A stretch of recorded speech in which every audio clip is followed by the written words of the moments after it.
Arcipreste de Salzano, 1867 a 1875.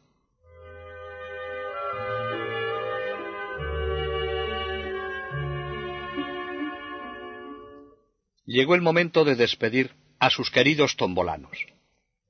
Fueron muchos los que lloraron su marcha y decían con verdad: era nuestro padre, nuestro hermano, nuestro amigo y nuestro consuelo. Aquellos campesinos sabían amar. Tenían un corazón de oro. En el corazón de don Antonio luchaba, junto con la inmensa pena de perderlo, la alegría de ver que, al fin, se hacía justicia a los méritos de su coadjutor predilecto. Mucho le costó dejarlos a don José Sarto. Pero Dios había hablado por boca de sus superiores y la obediencia era para él la mejor manera de aceptar la voluntad de Dios. En aquel sacerdote joven, flaco e inocente, los salzaneses no podían adivinar la llama que dentro de su corazón ardía y que pronto verán prender en el pueblo.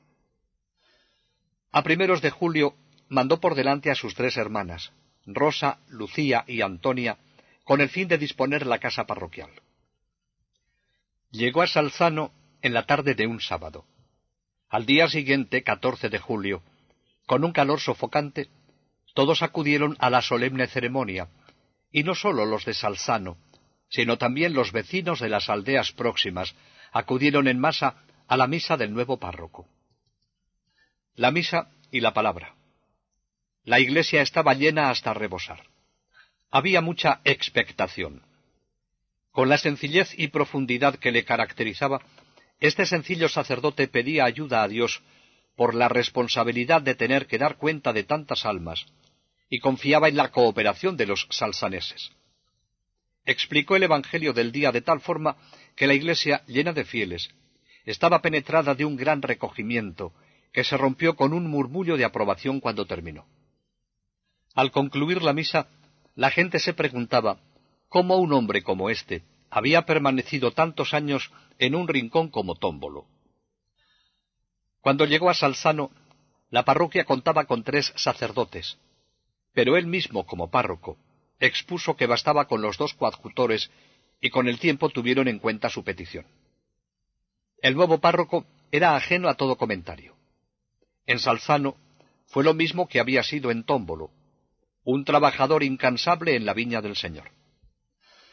Afable y complaciente, quiso enseguida conocer a todos sus feligreses, aproximarse a ellos con el corazón.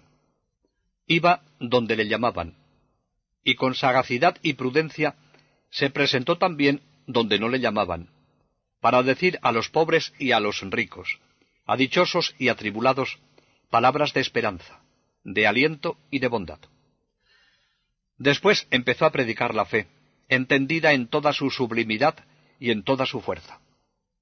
Predicaba la palabra de Dios, explicaba el Evangelio con orden y claridad. En el confesonario era incansable. Estaba siempre pronto para consolar a los que sufrían y a los enfermos.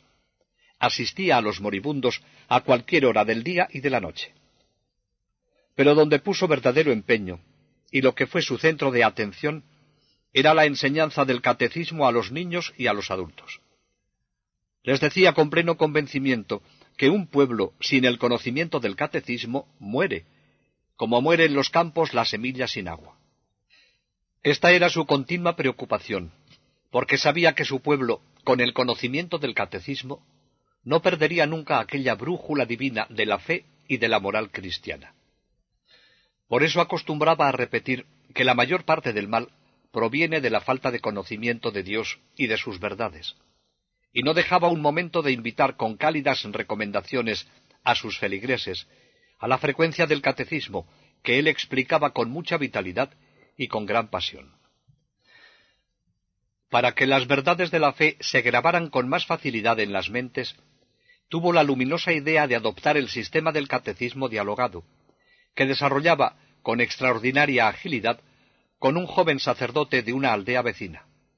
Una novedad que los domingos atraía a Salzano mucha gente, aun de las parroquias de los alrededores. Algún párroco, que siempre contemplaba su propia iglesia casi desierta, no dejaba de lamentar ante el obispo este nuevo sistema de explicar el catecismo. Pero el obispo, que seguía con gran interés y con viva complacencia el incomparable celo del párroco de Salzano, respondió sonriendo: ¿por qué no hacéis vosotros lo mismo? El obispo respondía así porque conocía que don José Sarto era un párroco que por la salvación de las almas y por el bien de sus feligreses no se detenía ante las privaciones, no tenía en cuenta los sacrificios, no pensaba en las fatigas ni ahorraba los sudores. Monseñor Sinelli le anunció su propósito de girar la visita pastoral a Salzano a primeros de diciembre de aquel mismo año. Don José, de julio a diciembre de su primer año en la parroquia, se dedicó de una parte a conocer a su gente, a derribar todo muro de distancia, incluidos los alejados, los que no pisaban la iglesia, con el fin de establecer algún tipo de contacto con ellos. De otra parte, se dedicó a preparar el informe que presentaría al obispo en la visita y que le serviría luego de punto de partida para su acción pastoral. Llegó el obispo el 7 de diciembre, acompañado de un canónigo de Treviso.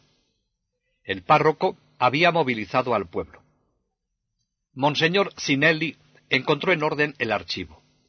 El cura al tanto de todo lo que acontecía en su parroquia. Limpia la iglesia.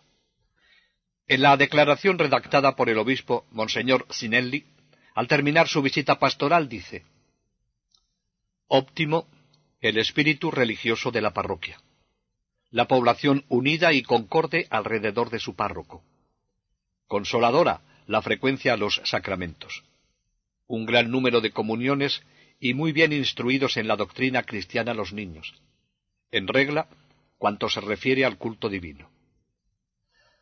A las puertas de 1868, este párroco estaba dispuesto a seguir entregándose a Dios y al pueblo con cuanto era y tenía, y bien que lo cumplió.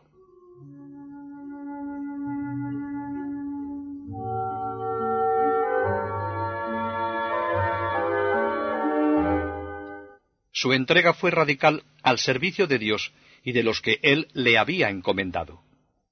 Estaba siempre dispuesto a vivir de veras su inquietud pastoral, su verdadero celo apostólico. Este párroco no perdía un minuto y comenzó enseguida a visitar a su grey. Minuto a minuto se desarrollaba el día de este sacerdote.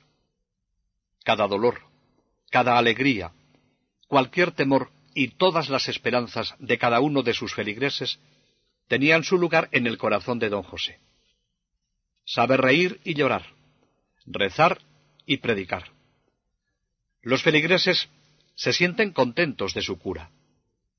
Pero ser un sacerdote de verdad exige mucho aguante, mucho desprendimiento y una honradez a toda prueba. Actuar como un párroco bueno a lo largo de años supone grandes cualidades y, sobre todo, grandes virtudes que pueden resultar heroicas. Fue su preocupación constante traer a Salzano, en ocasiones oportunas, sacerdotes forasteros, con el fin de que los feligreses pudieran disponerse a las grandes fiestas con plena libertad de conciencia.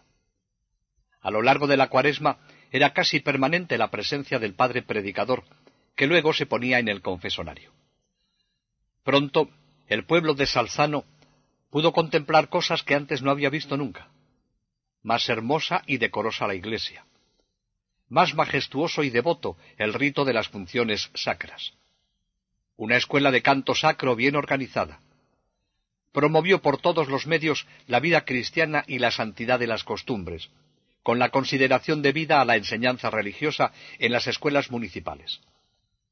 Más firme la concordia de los ánimos y la paz en el seno de las familias. Defendidos los derechos de los obreros. Más prósperos y florecientes aun los mismos intereses económicos, que ahora tenían el apoyo de una caja rural que el laborioso arcipreste, con claridad de mente, había querido fundar para tener más cerca de sí y más adherido a la fe aquel pueblo de agricultores que él educaba en la previsión del ahorro. La gran parroquia había cambiado de fisonomía, adquiriendo el aspecto de una parroquia modelo, con un pueblo honesto, laborioso, asiduo a la iglesia, obediente y disciplinado a la voz de su párroco. Los mayores de Salzano no recordaban haber tenido nunca un párroco tan activo y tan incansable como don Sarto. Un párroco que en el aspecto alegre de su rostro y en la dulce mansedumbre de sus ojos mostraba su gran corazón de pastor de almas y de padre de su pueblo. Era natural que los vecinos de Salzano sintieran por él un respeto y una gran veneración, como por un sacerdote santo que vivía su misma vida, y no pudieron menos de reconocer unánimemente que el obispo, enviándoles como párroco al coadjutor de Tómbolo, había hecho realmente un regalo y un bien a su parroquia, que había alcanzado el primer lugar entre las parroquias de la diócesis, no sólo por el orden que reinaba en ella, sino también por el consolador despertar de una vida verdaderamente cristiana, que don José Sarto había fundamentado sobre un profundo espíritu de fe y de piedad, dando un vigoroso impulso a la pública adoración al Santísimo Sacramento y a la primera comunión de los niños, celebrada antes de que hubieran cumplido la edad en aquel tiempo acostumbrada. ¿Cómo lograba todo esto? La caridad, en la que siempre sobresalió, creaba un ambiente que favorecía su acción pastoral. El traslado a Salzano, es verdad que variaba notablemente su posición económica. En Tómbolo dormía en una casa, comía en otra, gracias al cuidado de don Antonio Constantini. En Salzano tiene su hermosa casa parroquial. Además, por su calidad de párroco, no le faltarían ciertas entradas fijas que asegurarían su situación económica. Esto es lo que pensaba don Antonio Constantini cuando despedía a su querido coadjutor y le decía: «Desde ahora puedes dar por terminados tus apuros financieros». Se equivocó, porque en Salzano, como en Tómbolo, continuó teniendo su mano abierta a toda necesidad. Era todo corazón para su pueblo. Su caridad era exquisita. El pueblo de Salzano estaba orgulloso de su párroco, y todos le querían bien, porque sabían, además, que lo necesario podía faltarle a él, pero no a quienes se hallaban en la pobreza y en la miseria. Ante la indigencia, el párroco de Salzano no vacilaba. Se privaba de todo, porque comprendía lo que suponía una vida cargada de trabajos y el plato vacío sobre la mesa. La frecuente queja de sus hermanas, que veían desaparecer tan pronto ropa blanca como vestidos, tan pronto trigo como harina de maíz, no contaba. Y si querían conservar lo poco que tenían en casa, debían esconderlo, para que este caritativo sacerdote, que era su hermano, no lo distribuyera. Para don José, lo que contaba era su gran fe en la providencia. Su dicho predilecto era: «La providencia nunca falta». Por eso nunca sintió la tentación de acumular dinero, ni pensaba hoy en el día de mañana, y gozando de un buen beneficio, nunca pensó en ahorrar un céntimo. Los pobres eran su constante preocupación, y una preocupación no sólo de palabra, sino real, que trataba de socorrer olvidándose de su propia persona hasta el extremo de descuidar los gastos más imprescindibles. No tenía medias, no podía reponer la sotana, no tenía dinero porque, como decía el pueblo, para los pobres tenía las manos agujereadas. No tenía ropa porque lo daba todo, se privaba de todo, hasta de sus mismas camisas y de sus mismos zapatos. Los vecinos de Salzano afirmaban que su párroco tenía siempre el granero vacío, porque no era suyo, sino de los pobres. Su comida era pobre y escasa. Tenía siempre en sus labios estas admirables y confiadas palabras: «El Señor proveerá». Un día, hacia el mediodía, Rosa, una de sus hermanas, entró en la cocina. Grande fue su sorpresa al advertir que la olla que había puesto al fuego, con un trozo de carne para la comida, había desaparecido. Pronto le dio su hermano la explicación de lo que había sucedido. «Ha venido hace poco un pobre desdichado, que tiene la mujer enferma y 4 niños que tienen hambre. No sabiendo qué darle, le he dado la olla con el caldo y la carne.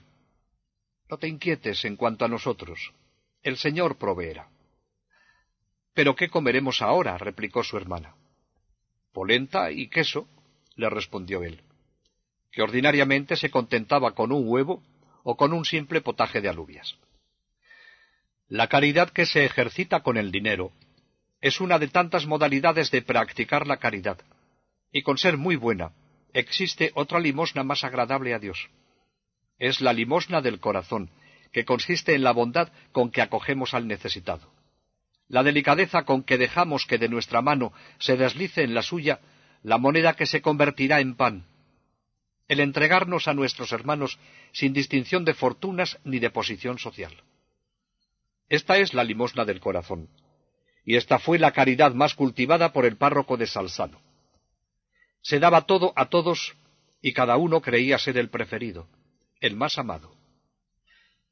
Por decisión del Pleno Municipal, el párroco fue nombrado presidente de una congregación de la caridad, que bien manejada dio en sus manos cosecha abundante. La congregación estaba regulada por leyes oficiales, con objeto de remediar las necesidades de los pobres a base de una contribución impuesta a los ricos. Don José estudió a fondo la realidad, trabajó para animar la generosidad de los ricos y trató de regular la mendicidad en colaboración con el ayuntamiento. La asistencia inmediata se ejercía a través de un hospital-hospicio cuidadosamente administrado. Se ordenó a los salzaneses no atender la petición de transeúntes, que quizá no tenían necesidad verdadera, o se negaban al trabajo y disminuían las cortas posibilidades de los labradores. Señaló días oportunos en que los pobres recogerían las ofertas y prohibió utilizar niños y niñas como excitante de la compasión. Todo un plan de caridad inteligente al que no faltaron dificultades ajenas al párroco, y que él trataba de suplir o solucionar. En el hospital volcó lo mejor de sus entusiasmos. Fue allí precisamente donde, más que en ninguna otra parte, cometió la mayor de aquellas generosas imprudencias que tanto le caracterizaron, y que en más de una ocasión le dieron serios disgustos. Pero Dios, que no abandona nunca a los suyos, le ayudó a superar todos los contratiempos que hacía movido por la caridad. Para nadie era un secreto la absoluta pobreza en que vivía su párroco, y para todos era motivo de admiración y de curiosidad cómo se las arreglaba para reunir los recursos que demandaban los proyectos que alentaba su corazón.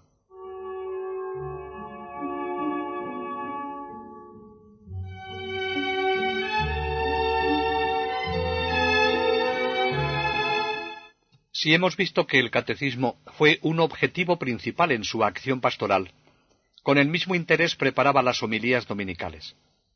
Escribía casi siempre lo que iba a decir. Entre sus escritos se encuentran esquemas de sermones adaptados al santoral. Era tal el éxito que despertaban sus palabras y el fruto que de ellas se recogía, que en todas las iglesias del contorno solicitaron al párroco de Salzano. Fue una buena ocasión para que, una vez repartida la limosna espiritual con su palabra, las manos de este párroco repartieran en limosna material el dinero que le ofrecían como caridad por el sermón. En su predicación se ingenió para aprovechar toda ocasión y todo método para hacer el mayor bien posible. En tardes que por el exceso de trabajo agrícola la asistencia a los actos de la iglesia era menor, tomaba un libro de piedad y se dirigía al altar de la Virgen, y sabiendo el público que tenía, simulando que leía del libro, improvisaba un sermoncito que les hacía mucho bien al grupo que le escuchaba. En las devociones de su pueblo, este sacerdote, lleno de bondad, sabía también establecer con firmeza una cierta jerarquía. La Eucaristía fue siempre objeto de sus predilecciones. Él, que desde niño había sentido tanta devoción por la Eucaristía y tanto deseo de recibir a Jesús, supo transmitir este mismo amor y devoción a la presencia de Jesús en la Eucaristía. La Eucaristía fue siempre el objeto de sus predilecciones. Incrementó la devoción de las 40 horas. Dio un estatuto y nueva vida a la Cofradía del Santísimo Sacramento. También instituyó la Cofradía del Sagrado Corazón y la agregó a la erigida de Santa María Supraminerva de Roma.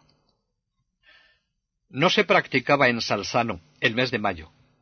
A partir de 1869 consta que se puso el ejercicio de las flores con participación de la parroquia, que algunos años era predicado, y mediante esta devoción mariana quería poner a los pies de la Virgen los amores de sus hijos. Era un verdadero padre en toda la extensión de la palabra. Los niños buscaban su compañía y jugaba con ellos. Los jóvenes se le acercaban para charlar con él. Los adultos y ancianos pasaban a su lado largos ratos de tertulia sobre los temas más dispares. Lo mismo charlaban sobre cuestiones teológicas que sobre lo relacionado con los campos o las cosechas. Todo el pueblo tenía cabida en su corazón. Había formado un magnífico coro parroquial y la masa popular interpretaba maravillosamente las melodías gregorianas. Este sacerdote bondadoso, suave, acogedor, alegre y de fácil comunicación, tenía al mismo tiempo un temperamento fuerte que imponía criterio. Sabía limar asperezas, pero frente a la mala voluntad, al pecado y a la injusticia, don José no se esforzaba por disimular sus sentimientos. La nobleza de su carácter no toleraba la doblez. Exigía mano firme para los abusos, y no podía tolerar el escuchar una blasfemia. Esta combinación de bondad y firmeza de quien quería de verdad a cada uno de sus feligreses y era querido por ellos, fue el secreto de sus éxitos. Trabajó lo indecible para que ningún niño dejara de asistir a los centros docentes creados por el Estado. Él mismo giraba de vez en cuando una visita de inspección para enterarse de las matrículas y palpar los adelantos de sus queridos niños y jóvenes. En 1869, el Ayuntamiento de Salzano ofreció a don José Sarto el nombramiento de director escolástico, algo así como director de nuestros grupos escolares, y expresamente daban la razón. Es una persona adornada de todas las cualidades, y ha dado siempre señales de gran interés por la instrucción popular. La población escolar, incluida la correspondiente al anejo robegano, era de 300 alumnos. 4 maestros atendían a los 2 centros, una maestra y un maestro en Salzano, y otra maestra y otro maestro a los alumnos de Robegano. Don José acogió con gusto el nombramiento, ya que ponía en sus manos la vigilancia sobre la conducta moral de los maestros, el cuidado de la disciplina, la elección de textos y programas, la concesión de matrículas gratuitas. Todo un conjunto de aspectos importantes para hacer el bien a niños y jóvenes. Los maestros tuvieron oportunidad de conocer su bondad, y si daban motivo, también de su severidad. Cuando en 1872 el Ministerio de Instrucción Pública dispuso que los maestros de Italia colaborasen con los secretarios del ayuntamiento para la confección del censo nacional y que se les autorizaba para prescindir de la escuela nocturna, a la vez que se les proponía la posibilidad de merecer una medalla, don José se apresuró a dirigir un informe al ayuntamiento, haciéndole saber que con aquel nuevo trabajo se resentía notablemente la educación de los adultos, y que, por otra parte, los maestros resultaban perjudicados, puesto que perdían la gratificación de la clase nocturna, que no podía considerarse recompensada en una posible condecoración. Y decía, poesía y honor con los cuales no se vive. La clausura de los cursos los organizaba con gran solemnidad, con lo que trataba de estimular a los pequeños y afianzar la preocupación de los grandes por sus hijos. Había cantos, poesías y discursos de saludo a las autoridades, discursos que don José escribía y un alumno leía. Este cura supo interesarse por su pueblo y elevar su nivel espiritual, material y cultural.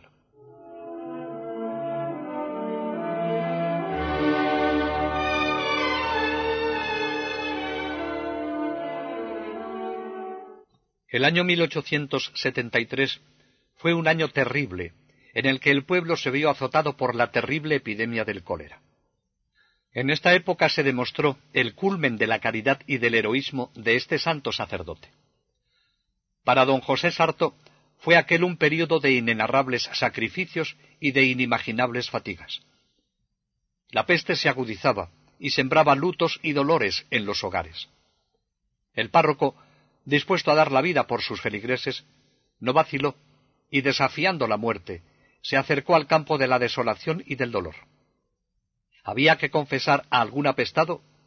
Era él quien corría de día y de noche, en todos los momentos y a todas las horas, no permitiendo por un sentimiento de cristiana caridad que sus dos coadjutores se expusieran al peligro de contraer el contagio. Había que enterrar a un muerto. Era él quien participaba de la triste ceremonia para bendecir por última vez y en cuerpo presente a sus parroquianos. Si algo faltaba en alguna de las casas más necesitadas, él se transformaba en providencia, en ayuda, en consuelo. Si en alguna casa pobre no tenían un solo familiar que supiera asistir a los enfermos contagiosos, don José sugería los remedios oportunos, aconsejaba, infundía aliento y a veces hacía de médico y de compasivo enfermero. Si no había suficientes brazos para conducir a los muertos al cementerio, no tuvo dificultad en una ocasión en la que sólo había 3 hombres, al terminar las oraciones, con estola y sobrepelliz, ayudar a aquellos hombres a llevar el difunto. Las emociones que sufrió viendo cómo la peste diezmaba a tantas familias desdichadas, el trabajo agotador, la absoluta falta de reposo durante las noches, los ayunos extenuantes y los excesos sin número que la urgencia de los socorros le habían impuesto, el luto y la desolación de su pueblo, tan duramente probado, debilitaron pronto su cuerpo robusto. Se había convertido en un esqueleto. Los amigos y las hermanas le recomendaban un poco de reposo y tranquilidad, pero el fuerte operario del Señor respondía: «No tengáis miedo, el Señor ayuda». Y sin escuchar a nadie, continuó infatigable en su rudo y fecundo trabajo. Cuando fue a visitarle su amigo, don Carlos Carminati, se quedó impresionado de su aspecto. Comprendió que estaba abusando de sus fuerzas, y por más que le aconsejó que se cuidase, sabía que nada iba a conseguir. Pero don Carlos era un hombre de acción, y ni corto ni perezoso puso los medios para que la noticia llegase a conocimiento del obispo, que pensaba sería el único que podría poner remedio a esta situación.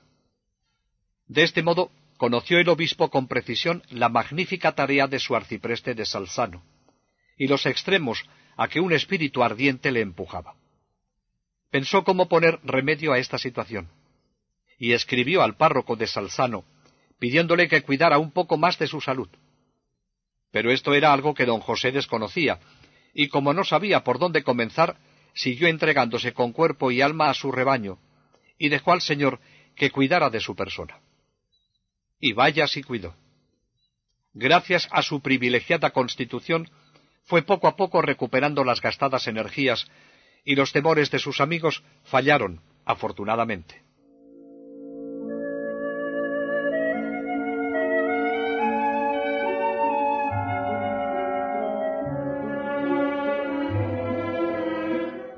Pasaban los años y don José Sarto en Salzano trabajaba como el primer día con un renovado entusiasmo por el bien de todos, sin descansar de su tarea. Había muchas obras a las que había que dar impulso y otras a las que sostener a pesar de la escasez de medios con que contaba. Pero su estancia en Salzano llegaba a su fin. Al comenzar la primavera de 1875, Monseñor Sinelli, obispo de Treviso, nombró párroco de Fosalunga a su secretario canciller. Había que proveer pronto a un puesto tan importante. Existía también una canonjía vacante, y además el seminario necesitaba de un director espiritual cuya influencia poderosa fuese capaz de los mayores bienes. La opinión general era que si estos 3 puestos pudieran ser desempeñados a la vez por un hombre sabio y santo, y que reuniese las condiciones para estos cargos, el fruto que se podría conseguir sería muy bueno. El obispo, que conocía bien a sus sacerdotes, pronto encontró la persona que hacía falta, don José Sarto. El humilde párroco de Salzano intentó eximirse de un honor tan inesperado, pero el obispo no escuchó sus razones y súplicas. Inmediatamente, el párroco de Salzano fue elegido y nombrado canciller, canónigo y al mismo tiempo director espiritual del seminario. Cuando en Salzano se supo la noticia, sus habitantes experimentaron sentimientos encontrados.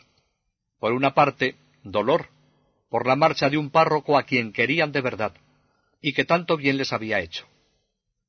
Por otra, recibían como honor propio el triple nombramiento de su párroco. Pero lloraron su marcha. Don José permaneció sembrado en cada uno de los corazones de quienes durante estos años había guiado. Este sacerdote tenía un corazón con tanta capacidad para el amor, que el Señor lo reconoció semejante al suyo, y lo escogió para llenar en él sobre la Iglesia los designios de su eterna caridad. La Sagrada Escritura nos brinda su retrato. Por su espíritu de fe y su mansedumbre lo justificó, destacándolo entre todas las gentes. No salía de Salzano para descansar. Iba a centuplicarse su trabajo, y él se disponía con renovados esfuerzos a llenar su triple cometido en el nuevo destino que se le brindaba al servicio de su diócesis. En Salzano todos lloraban y reían con la noticia de la nueva promoción de su párroco para un puesto más digno de él. Contrastes del amor. Don José se iba, pero en Salzano nadie olvidaría su bondad, y su sonrisa quedaría grabada en todas las almas. El recuerdo de don José jamás se borraría de la mente y el corazón de los hijos de Salzano.